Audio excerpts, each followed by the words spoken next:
Good to see everybody today.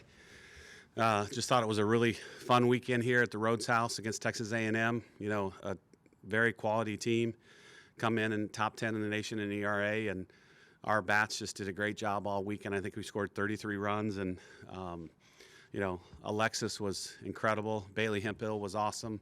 SEC Player of the Week for her efforts. I think she got out one time all weekend.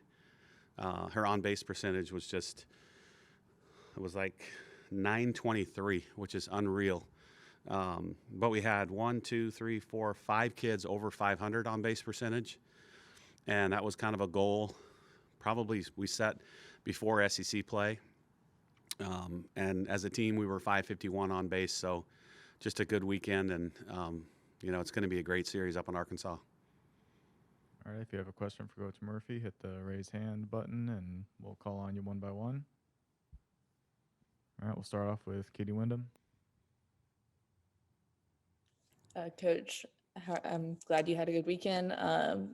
Just talked to Alexis a little bit about the offense, so I guess I'll start with you with the pitching. Obviously, Arkansas has some of the best power hitters in the country and in the league. So what kind of challenges does that present to your pitchers, knowing that you're facing some of those girls with that power? Yeah. I mean, 1 through 9, basically everybody can hit one out. Maybe one kid, lefty, but it's just it's like facing the Yankees, murderer's row, whatever you want to call it, and that's the name of their game. So they only have 3 stolen bases on the year. We had 6 last weekend. So it's the way they do it, and obviously they've been really successful. I don't care who you are, who you played, to be 12-0 to start the SEC, in any sport, is pretty impressive. So kudos to Courtney and her team and her staff to start the year 12-0. They're doing something right. And, our pitchers are going to have to make better pitches. If they miss, they can't miss over the heart, because it's probably going to go out. So they have to be very specific and really good control all weekend long. All right, we'll go on to Robert. Coach, to build off of Katie's question on what you said, how important is it for your pitchers to not be afraid to give up a home run or a big hit, as that can lead to other problems? Yeah, you can't be afraid to pitch, period. And I think that looked like it a little bit in Kentucky and maybe a little bit this weekend. There's a fine line between like really, really going after somebody and being reckless, and throwing it over the heart of the plate. So it needs to be a little more strategic and accurate.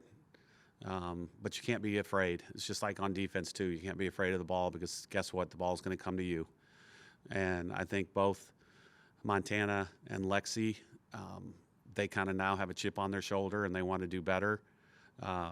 Crystal came in and gave us a heck of a good outing, and so did Sarah Cornell. Without those two, I don't know what happens on the last game on Saturday, but we're going to do it as a staff. And, Kilfoyle gets Newcomer of the Week, and it was because of her offense. She hit 571. I think they're highly motivated going into the weekend. All right, go on to Dom. Yeah, hey, Coach. I was just wondering about an overall injury update for the team. I saw on Saturday KB went out, I think it was in the 4th inning. Kat Grill replaced her. I'm just wondering if there's an update on that, or for the team as a whole going into this weekend. Yeah, she just tweaked her ankle. It was no big deal. She'll be fine. Jenna Johnson is a possibility coming into the weekend. We won't know for sure until after practice and then tomorrow. So she could be a big bonus for us. Obviously, Dowling is out, but everybody else should be good to go. All right, move on to Brett. Hey, Coach. Talk about the recent NCAA decision to have predetermined sites for regional and super regional play this tournament. I assume Alabama is going to be right there in the mixing for that. Have you guys begun setting the bidding process for that and going out with that and talking with Coach, with the athletic director? Talk about that. Yeah, I think it's a smart move. There's so many protocols and things you have to follow that if they did it like normal, okay, which is usually Mother's Day night, it's 9 o'clock at night. We're all in the clubhouse. We're waiting for the selection show. And let's say that we're the 5th region announced, whatever, or the 5th seed. Now it's 9:30 on a Sunday night, and they want you to turn around, and you could actually play on Thursday. We've done that before here, Thursday, Friday, Saturday. But even if it was Friday, Saturday, Sunday, most of the teams are coming in Wednesday. So there is no way that they could do that this year with all the protocols that they have to follow with COVID and everything. So, kudos for them. So I think I saw where it was late April. Well, they will announce the 16 sites for regionals. So those schools will then have the opportunity to get everything in place and make sure, everything is correct with COVID protocols, and just it allows us a little bit. And I also think what might be a positive is we'll have 4 weeks, 3 weeks, whatever it is, to advertise. And I'm crossing my fingers, and it's not a guarantee, believe me. If we do get to host, Nathan, our marketing, Megan Hall, we will get to advertise that we are hosting a regional.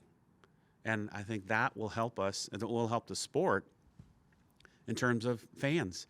Because again, if you're announced on a Sunday night that you're hosting on that weekend, that's a pretty quick turnaround for anybody. And if I had plans, do I switch them? Do I cancel them? Do I stay for softball?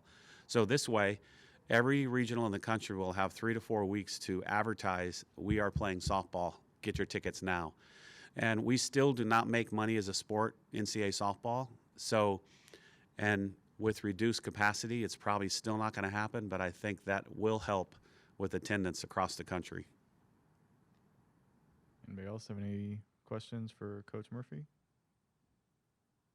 All right, if there's nothing else, we'll wrap it up there. Thanks, everybody. Hey, thanks a lot, you guys.